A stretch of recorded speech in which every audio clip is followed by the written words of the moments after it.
Olá, senhores, estamos vivendo um daqueles momentos cruciais em que precisamos distinguir os homens dos meninos, ou para aqueles que desenham quadrinhos de heróis, quadrinhos de ação e aventura, desenham dentro dos padrões tradicionais do realismo gráfico, precisamos dividir aquele grupo de indivíduos que compreende a importância de tipos como Hal Foster e Alex Raymond daqueles outros que nunca ouviram falar nesses nomes ou simplesmente ouviram falar, mas não compreendem a grandeza, o porquê desses dois nomes serem tão importantes para todos que desenham quadrinhos de ação, quadrinhos de aventura, quadrinhos que se amoldam em muitos aspectos ao que foi desenvolvido por Hal Foster em Príncipe Valente e por Alex Raymond, especialmente em Flash Gordon. Compreendam, Flash Gordon é uma tira de aventura de 1934, que junto com o Príncipe Valente, que seria publicado em 1936, revolucionaria o mundo do quadrinho de aventura. O Hal Foster já havia implementado o desenho realista, um desenho mais próximo do paradigma realista dentro dos quadrinhos através de uma adaptação de Tarzan para as HQs. Tá? Ele adaptou Tarzan em forma de tiras e revolucionou, naquele momento, a partir de 1929, o desenho como víamos até então. O Hal Foster ele acrescentou na ocasião muitos elementos que só eram observados em ilustrações mais elaboradas, ilustrações que acompanhavam alguns livros de fantasia, alguns livros de história. Essas ilustrações não eram comumente vistas nos quadrinhos. Nos quadrinhos predominava o paradigma do cartoon, e cartoons muitas vezes são baseados em outros cartoons. O cartoon sendo uma abstração, sendo uma simplificação da forma, o cartoon ele não visa de maneira alguma o real, ele visa uma representação do real. A especialidade do cartoon é a deformação do real e ao mesmo tempo a simplificação, a abstração, a redução do real a formas mais simples. Com o paradigma do realismo gráfico, o que acontecia é que Hal Foster e Alex Raymond, dentro de uma opção de acabamento, que é essa opção Anankin, essa opção de contorno, chapado e achura, implementado com pena de molhar e pincel naquela época, eles passaram, dentro dessa opção de acabamento, a buscar um resultado bem mais próximo do que seria o real. Então, estilizações continuavam a acontecer, alguns músculos eram estilizados, algumas formas anatômicas eram pensadas de maneira mais simples que o real, não necessariamente de maneira hiperrealista, de maneira fotográfica, porém, tentava-se sim uma aproximação do real, uma aproximação que não se via em tiras de aventura, mesmo de aventura, anteriores, compreendem? O Flash Gordon, senhores, personagem do Alex Raymond, foi feito para concorrer com o Buck Rogers, mas logo ele se firmaria como único, tanto do ponto de vista conceitual como do ponto de vista estilístico. Aqui vocês veem a introdução desse livro, desse material que eu tenho em mãos, mas logo vamos chegar a isso aqui, que são amostras concretas do trabalho do Alex Raymond. Essa publicação que eu tenho em mãos, ela tem um diferencial, ela tem um prefácio escrito por ninguém menos que Alex Ross, que estabeleceu um novo paradigma de realismo dentro dos quadrinhos. O que o Alex Ross fez em Marvels, fez em Reino do Amanhã, já foi parcialmente observado em quadrinhos anteriores, porém marcou, teve um impacto que nenhuma obra anterior, nenhuma obra pintada com realismo teve.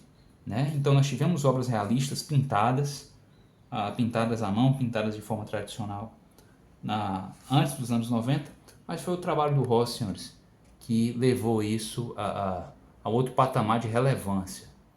Compreendem?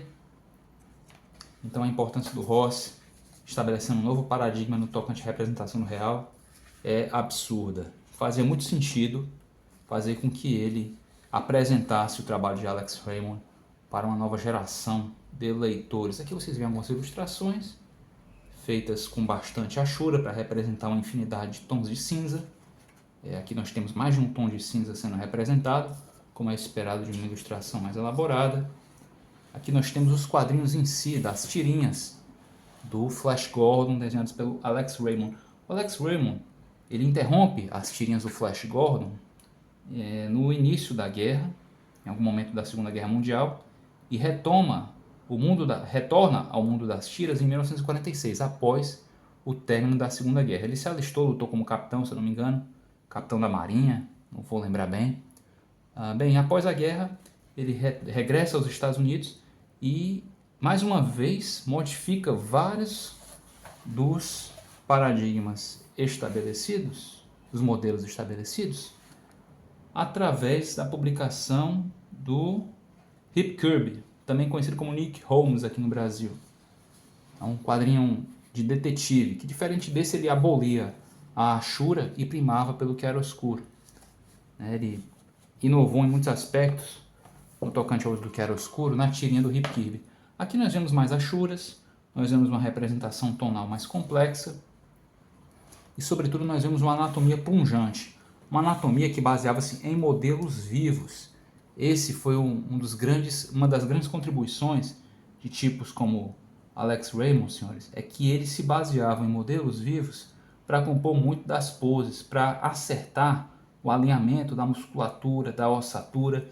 Então nós observávamos nele um nível de realismo que só era comum, repito, nas ilustrações. Esse hábito de utilizar modelos vivos era comum entre pintores, entre ilustradores mais refinados, ilustradores de capa de revista, mas não era algo comum se ver dentro dos quadrinhos, até porque fazia-se uma maior quantidade de quadrinhos do que de ilustração de livro e capa de revista. Quadrinhos são feitos numa quantidade menor, geralmente num tamanho menor do que as ilustrações, daí eles terem uma simplicidade maior, né? Eles são feitos em maior quantidade, são feitos num tamanho menor, no qual você pode detalhar menos a figura. Detalhe importante, essas tirinhas e pranchas dominicais que eram publicadas nos jornais eram desenhadas em cartolinas, tá? Folhas de tamanho maior até que o A3, que é o famoso A3, que é o tamanho que nós utilizamos para desenhar páginas de quadrinhos que são disponibilizados em revistas. Então eles muitas vezes usavam uma folha de tamanho A2 ou até maior. As pranchas do Hal Foster eram enormes, né? Eu acho que elas chegavam a ter um tamanho comparável ao A2 ou maior. O A2 é o dobro do A3, tá? Então era maior até que o A2. Eram pranchas verdadeiramente enormes, tá? O que proporcionava um maior preciosismo, que possibilitava a esses artistas trabalharem melhor os detalhes das figuras. Como vocês podem ver aqui, cada prancha, cada página trazia uma grande quantidade de quadrinhos. Se elas não fossem enormes, não seria possível dar o devido cuidado, né? Fazer com a devida cuidade os detalhes fisionômicos, os pormenores anatômicos. Qual a importância de tipos como Alex Foster, Alex Foster é ótimo, como Hal Foster é uma fusão, né? É quase uma fusão do Dragon Ball, Alex Foster, imagina isso. Qual a importância de tipos como Hal Foster e Alex Raymond? Além de inaugurar um novo paradigma para o realismo gráfico dentro das HQs. Compreendo que eles influenciaram uma infinidade de artistas que lhes são posteriores. Eles influenciaram fortemente seus contemporâneos e basicamente quase todo artista, de forma direta ou indireta, de quadrinho de aventura, de quadrinho de ação, que passou a produzir quadrinhos dos anos 40 em diante.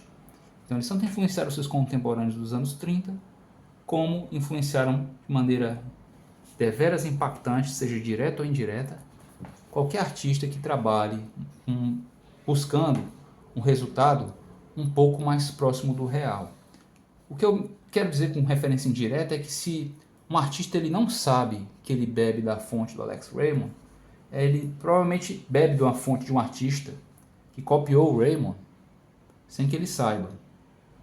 Tá? Então qualquer artista, senhores, qualquer artista que vocês possam pensar dentro dos quadrinhos, ele tem alguma influência, direta ou indireta, desses tipos. O impacto deles dentro dos quadrinhos de ação e aventura, pelo menos os norte-americanos, é absurda. Eu arrisco dizer que todo quadrinho ocidental, todo quadrinho de ação e aventura feito no Ocidente, teve um impacto absurdo, né? Sofreu um impacto absurdo desses artistas. Tá? Claro, nós tivemos artistas de grande influência que não têm um estilo que se assemelhe ao deles. Porém, no momento que você busca algo um pouco mais próximo do real, você acaba esbarrando em formas, em conceitos que já foram previamente estabelecidos por esses dois grandes nomes. Existem outras possibilidades estilísticas, outras escolas dentro do quadrinho, é claro. Existem os mangás, existe a linha dos mangás, o Osamu Tezuka, existe a linha do Milton Kenneth, que é realista, mas ao mesmo tempo tem muitos elementos cartunescos. Então não está no mesmo grupo estilístico, não segue a mesma linha estilística do Hal Foster, do Alex Raymond, é algo diferente, é um meio termo, né, onde o chiaroscuro, existe muita abstração do chiaroscuro, como se vê também no trabalho do Alex Toth. Então é uma linha diferente, tá, aqui seguida pelo Alex Toth, pelo Flávio Colin, né, inspirada pelo Milton Kenneth. Enfim, existem outras possibilidades estilísticas, porém para aqueles que tentam se aproximar do real, se aproximar um pouquinho mais do real, essa acaba sendo a fonte original de muitas diferentes maneiras. Eu poderia entrar em mais detalhes, eu poderia falar aqui sobre as poses, sobre linhas de ação, sobre o expressionismo que passou-se a ver posteriormente nos trabalhos de tipos como o John Buscema, que bebia muito do Jack Kirby, que é um cartunista, é alguém que está mais próximo do cartoon, né? Está mais próximo do cartoon, como o Will Eisner também estava, com quem o Jack Kirby trabalhou. Então eu poderia falar sobre essas diferenças, sobre essas sutilezas na linha de ação, na representação do escorço. Mas por hora eu acho que eu vou ficando por aqui. Vocês conseguiram observar esses desenhos aqui do Raymond com a devida atenção? Eu vou voltar posteriormente com o trabalho desse grande artista para poder falar de alguns aspectos estilísticos que possivelmente são do interesse dos fãs. Talvez eu possa falar inclusive sobre a disputa Hal Foster versus Alex Raymond. Embora o mais interessante sobre essa disputa talvez seja uma história de bastidores, não tenho tantas. Mas caso interesse saber, sempre houve uma disputa entre os fãs. Essa disputa reverbera em alguns fóruns até hoje, resquícios, ecos desse debate, dessa discussão, de quem seria o melhor, de quem seria o mais influente, quem seria aquele que desenha mais próximo do real. Já existiu esse embate, já existiu essa discussão. Esse embate envelheceu junto com os fãs originais. Compreendo que os fãs originais liam quadrinhos nos anos 30. Então, muitos já são falecidos, né? Se não a maioria. De modo que essa discussão pode ter envelhecido, mas resquícios dela ainda se fazem notar. Talvez posteriormente eu possa reavivar esse debate Hal Foster e Alex Raymond. Caso interesse saber, eu não sou imparcial no tocante a essa questão. Eu tenho um time, esse time é consciente e assumido. Eu sou time Foster. Mas isso não quer dizer que eu não goste do trabalho do Raymond, que eu não aprecie, que eu não reconheça a sua importância, que eu não compreenda que ele, ao lado do Foster, teve uma influência decisiva em desenhistas de histórias de ação e aventura posteriores. Tá compreendido? Vocês estão conseguindo ver bem o tamanho das figuras? Grato por me acompanhar até aqui. Se você deseja aprender sobre desenho, sobre quadrinhos, se você quer conferir alguns de meus projetos nessa área, você sinta-se convidado a inscrever-se no canal, clicar no sininho, acompanhar nosso trabalho para mais vídeos assim, combinado? Então, grato por me assistir até aqui, eu te aguardo em um de meus próximos vídeos.